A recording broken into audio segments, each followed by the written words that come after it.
Wow. I mean, this is horrible to say, but I loved our funeral outfits. That is so dark.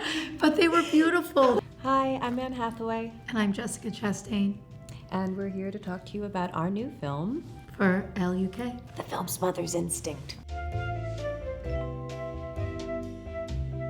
It's such a beautiful book and such a wonderful story, and I'm just thrilled to see people fall in love with it even more deeply.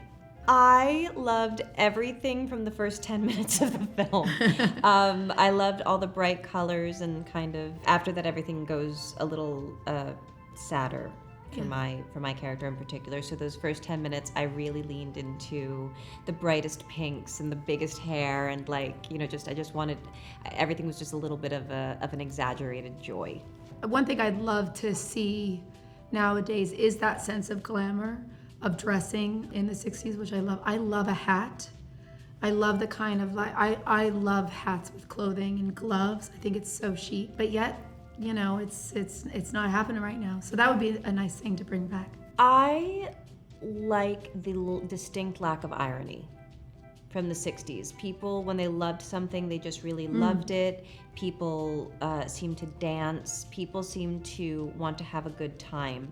What I would leave behind is all of the repression. Yes. In all of the ways that probably made them really want to have a good time, because they really needed to, otherwise they were going to scream. It was tough. I mean, we shot in such a short amount of time, and so when you're shooting 24 days, that in itself creates some anxiety. Also, to have a collaborator and a scene partner as good as Annie, it really helped a lot, because we trusted each other to sometimes be ugly to each other, to not be nice, to play the story as real as we could. I mean, we ended our shoot, which I do wish it had ended in a different way, because the very last thing Annie shot was me really lunging at her and trying to kill her, like trying to rip her hair out. Kill me. And it tore my costume off me in the last take. It was like, should we go for one more? I'm like, we cannot. It's it's in tatters. There's no coming back from this. It's harder to do it with someone you don't trust, but it's also hard to watch your friend go through it.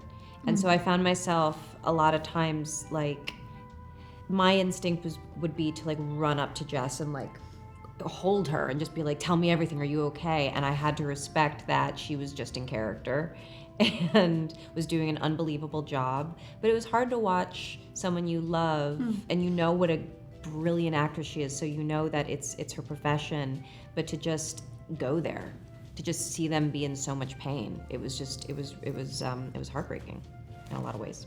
I kind of pulled everyone in close and I said, listen, normally I don't care about stuff like this. I really need you guys to not call me Annie at all. I need to just be Celine. When I come in the morning, please don't ask me about my children. Please don't ask me about my life. Please ask no personal questions. I need this to be her pain.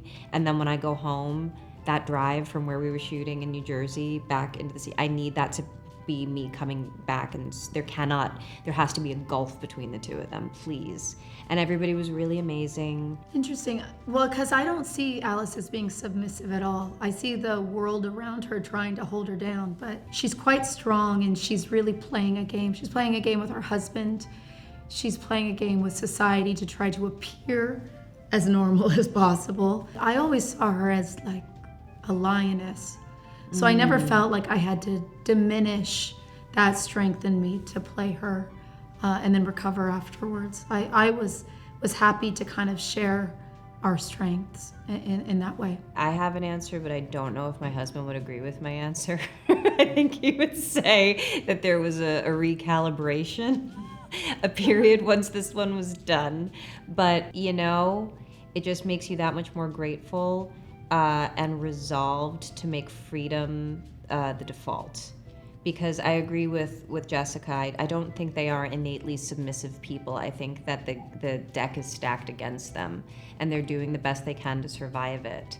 And then when this terrible, terrible thing happens to both of them, but especially to my character, there's a very specific reason why the wheels come off. She's not just a bad person. She's not just a crazy woman. She has been violated in her life again and again and again simply because of her gender. And it turns out that doesn't come without its own fury.